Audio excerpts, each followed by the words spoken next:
इस वीडियो में हम बात करेंगे काइंड्स ऑफ नाउन पर, यानी कितनी अक़साम के नाउन होते हैं। इससे पहले हम थोड़ा सा रिवाइज कर लेते हैं नाउन क्या है। पार्ट्स ऑफ स्पीच वाली वीडियो में हमने अच्छी तरह से इसका कॉन्सेप्ट लिया था। अगर आपने वीडियो नहीं देखी तो ऊपर लिंक शो हो रहा होगा।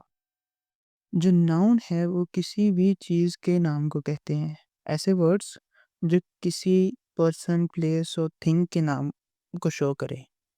ठीक है, इसमें जो वर्ड थिंग है ना, उसमें हर चीज़ आ जाती है जिसका हम सोच सकते हैं, जिसको हम गुमान कर सकते हैं, इमेजिन कर सकते हैं। उन सारी चीज़ों का जो नाम है वो नाउन है। अब ये एक जुमला देखिए, Akbar was a wise king.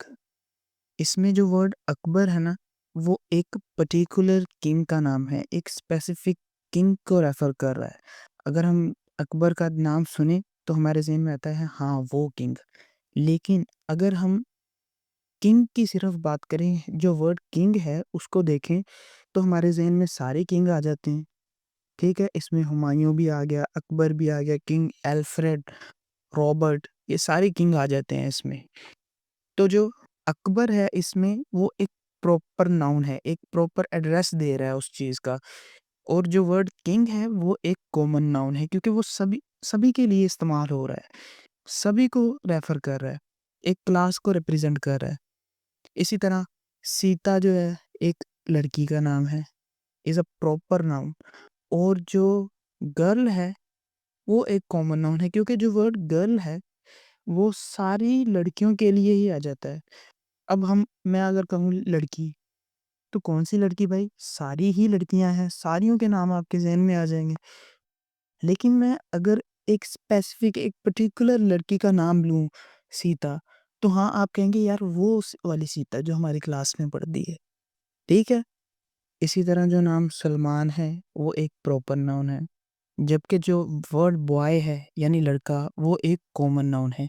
लड़के का नाम सुनते ही हमारे ज़हन में सारे लड़के आ जाएंगे, कोई पर्टिकुलर लड़का नहीं आएगा। ठीक है, तो ये एक कॉमन नाउन है जो सबके लिए इस्तेमाल हो रहा है।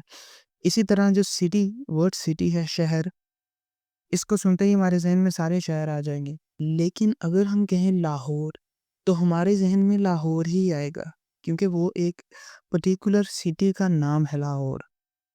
इससे हमें क्या बात समझ आ रही है कि जो कॉमन नाउन है ना, वो हर शख्स या हर चीज़ के लिए इस्तेमाल हो जाएगा जो सेम काइंड की है, सेम टाइप की है। यानी अगर हम कहें बॉय, तो वो सारे बॉयज़ के लिए इस्तेमाल होगा। हम कहें गर्ल, तो सारी गर्ल्स के लिए इस्तेमाल होगा। हम कहें सिटी, तो सारी सिटीज़ उसमें आ जाएंगी। एक कंट्री अगर हम कहें तो सारी कंट्रीज़ आ जाएंगी उसमें। ठीक है, कॉमन यानी एक नाम है वो सभी के लिए कॉमन यानी आम है। और दूसरी बात हमें क्या समझ आई कि जो प्रॉपर नाउन है वो किसी भी पर्टिकुलर पर्सन या प्लेस का नाम है। ठीक है, जो प्रॉपर नाउन होता है वो किसी का अपना अपना पर्सनल प्रॉपर नाम होता है। अब ये दो चीज़ें नोट कर लें आप। जो प्रॉपर नाउन होता है ना, वो हमेशा ही कैपिटल लेटर से स्टार्ट होता है। और दूसरी बात ये कि जो प्रॉपर नाउन्स होते हैं ना, वो कभी कभी कॉमन नाउन्स की तरह भी इस्तेमाल हो जाते हैं। जैसे Kalidas is often called Shakespeare of India. इसमें जो कालिदास है ना, वो बंदा है जिसके बारे में हम बात कर रहे हैं। लेकिन जो शेक्सपियर है इधर, ये हम हर उस बंदे को कही जा रहे हैं जो अच्छा ड्रामाटिस्ट है। तो इसलिए ये इधर कॉमन नाउन है। अब जो कॉमन नाउन है उसके मज़ीद दो टाइप्स आ जाती हैं, जिनमें कलेक्टिव नाउन्स और एब्स्ट्रैक्ट नाउन्स आ जाते हैं। यहाँ हमें नाम से ही पता चल रहा है, जो कलेक्टिव नाउन्स होते हैं ना, वो नेम होते हैं नंबर्स के या कलेक्शंस के, कलेक्शन ऑफ पीपल और थिंग जो इकट्ठी हों। यानी एक हम अगर बात करें क्राउड की, तो क्राउड क्या होता है? क्राउड ग्रुप ऑफ पीपल ही होता है, कलेक्शन ऑफ पीपल। तो ये जो वर्ड क्राउड है ना, ये कलेक्टिवली सारे पीपल को रिप्रेजेंट कर रहा है, तो ये एक कलेक्टिव नाउन है। इसी तरह जो वर्ड्स हैं team, army, jury, family, nation, parliament, committee, ये जो वर्ड मैंने लिए हैं ना, ये किसी ना किसी एक ग्रुप ऑफ पीपल को रिप्रेजेंट कर रहे हैं, यानी किसी ना किसी ग्रुप को रिप्रेजेंट कर रहे हैं। ये जो group of word collective noun है ना, ये सिर्फ इंसानों तक महदूद नहीं है। ये किसी भी चीज़ का जो ग्रुप होता है ना, कलेक्टिवली रिप्रेजेंट कर रहा हो जो वर्ड किसी चीज़ों को, तो उसको कहते हैं कलेक्टिव नाउन। जैसे बंच ऑफ ग्रेप्स, अंगूरों का गुच्छा, तो वो भी तो एक कलेक्टिव नाउन है। अब बात करते हैं एब्स्ट्रैक्ट नाउन की।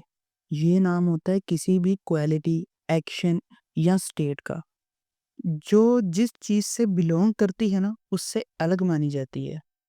जो वर्ड क्वालिटी है ना, इसमें goodness, kindness, whiteness, darkness, hardness, brightness, ये सारी चीज़ें आ जाती हैं। हम एक्शन की बात करें तो इसमें हंसना, चोरी करना, नफरत करना, कोई भी मूवमेंट इसमें आ जाना। और स्टेट जो है वो कोई भी स्टेट हो सकती है, यानी हमारा बचपन की कोई स्टेट हो सकती है, हमारा बचपन या जवानी, या एक हम सोते हैं, हम सो रहे हैं, वो भी एक स्टेट है। डेथ, वो भी एक स्टेट है। गरीबी, वो भी एक स्टेट है। हमारा बीमार होना, हम बीमारी की हालत में, तो वो भी एक स्टेट है। देखिए हम जो है ना वो बात कर सकते हैं एक बहादुर सोल्जर की, एक ताकतवर इंसान की, एक खूबसूरत फूल की। लेकिन हम इन चीज़ों को, इन सारी चीज़ों को, जैसे ब्रेवरी है, खूबसूरती है, इन चीज़ों को हम सेपरेटली भी तो बात कर सकते हैं इनकी, कि जो खूबसूरती है उस पे हम वैसे भी बात कर सकते हैं किसी से रिलेट किए बगैर। तो जो ऐसे एब्स्ट्रैक्ट नाउन, इन्हें ही कहते हैं एब्स्ट्रैक्ट नाउन, जो उससे रिलेट तो करते हैं, बिलोंग तो करते हैं, लेकिन उनसे अलग है, उनसे सेपरेट है। अब बात करते हैं जो एब्स्ट्रैक्ट नाउन हैं वो बनते कैसे हैं। ये 3 तरह से बनते हैं। ये एडजेक्टिव से भी बनते हैं, जैसे जो काइंड है उससे काइंडनेस, काइंड का मतलब रहमदिल, काइंडनेस रहमदिली, तो ये एक क्वालिटी है रहमदिली। तो ये किस वर्ड से आया है? काइंडनेस से। ऐसे ही ऑनेस्टी, फ्रॉम ऑनेस्ट। दूसरा ये वर्ब से भी बनता है, जैसे ओबीडियंस फ्रॉम ओबे, ओबे करना मतलब फर्माबरदार, ओबे, और ओबीडियंस फर्माबरदारी। इसी तरह जो ग्रोथ है वो ग्रो से बना हुआ है। जो तीसरी चीज़ है ना जिससे ये बनता है वो कॉमन नाउन्स है। कॉमन नाउन्स से भी एब्स्ट्रैक्ट नाउन्स बनते हैं, जैसे चाइल्डहुड, एक वर्ड है चाइल्ड, उससे बना है। चाइल्ड का मतलब क्या है? एक बच्चा। इसमें सारे बच्चे आ जाते हैं, इसीलिए ये कॉमन नाउन है। इससे बना है चाइल्डहुड। जैसे स्लेवरी, स्लेव से बना है। स्लेव का मतलब गुलाम, और स्लेवरी का मतलब गुलामी। अब जो नाउन है ना उनको 2 और कैटेगरीज में डिवाइड किया गया है, उसकी क्लासिफिकेशन की गई है। वो कौन से हैं? वो है, एक काउंटेबल है और एक अनकाउंटेबल है। काउंटेबल हमें नाम से ही आइडिया हो रहा है कि जो काउंट हो सकते हैं। ऐसी चीज़ें जिन्हें हम काउंट कर सकते हैं उनके जो नाम हैं उन्हें कॉमन नाउन्स कहा जाता है, जैसे book, pen, apple, sister, doctor, ये सारी चीज़ें जो है हमने इन्हें काउंट कर सकते हैं। बुक्स, कितनी बुक्स हैं, मतलब बुक्स को गिन सकते हैं ना, पेन को भी गिन सकते हैं, एप्पल को भी, जितनी भी चीज़ें हैं ना जिन्हें हम गिन सकते हैं उन्हें काउंटेबल नाउन्स कहा जाता है। दूसरी टाइप है अनकाउंटेबल नाउन। अनकाउंटेबल नाउन जो है उनमें जो वो चीज़ें आ जाती हैं जिन्हें हम काउंट नहीं कर सकते, ठीक है? गिन नहीं सकते हैं उन्हें। जैसे मिल्क, दूध, दूध को हम गिन सकते हैं? गिन के दिखाओ तो, नहीं गिन सकते ना। तेल, उसको भी नहीं गिन सकते आप। चीनी, शुगर, इसको हम नहीं गिन सकते। ऑनेस्टी, ईमानदारी, ईमानदारी को कोई गिन सकता है? नहीं ना गिन सकता। इसलिए ये सारी चीज़ें, प्यार हो गया, नफ़रत हो गई, हमदर्दी हो गई, यानी ऐसी चीज़ें जिन्हें हम काउंट नहीं कर सकते, अनकाउंटेबल हैं, उन्हें अनकाउंटेबल नाउन कहा जाता है। जो काउंटेबल नाउन्स होते हैं उनकी प्लूरल फॉर्म होती है, लेकिन जो अनकाउंटेबल नाउन होते हैं उनकी प्लूरल फॉर्म नहीं होती। जैसे हम कह सकते हैं बुक्स, जो बुक है उसकी जमा कह सकते हैं हम बुक्स, लेकिन हम जो मिल्क है उसकी जमा मिल्क्स नहीं कह सकते, वो मिल्क ही रहेगा। ये एक और डिफरेंस था काउंटेबल और अनकाउंटेबल्स में। उम्मीद है आपको noun, common noun, proper noun, collective noun, abstract noun, countable noun, uncountable noun, इन सब की समझ आ गई होगी। अगर वीडियो अच्छी लगी है तो लाइक कर लें, कोई चीज़ नहीं समझ आ रही कमेंट करके पूछ लें, और चैनल को सब्सक्राइब कर लें। न्यू चैनल है, आपकी सपोर्ट की ज़रूरत है। इंशाल्लाह मिलते हैं नेक्स्ट वीडियो में।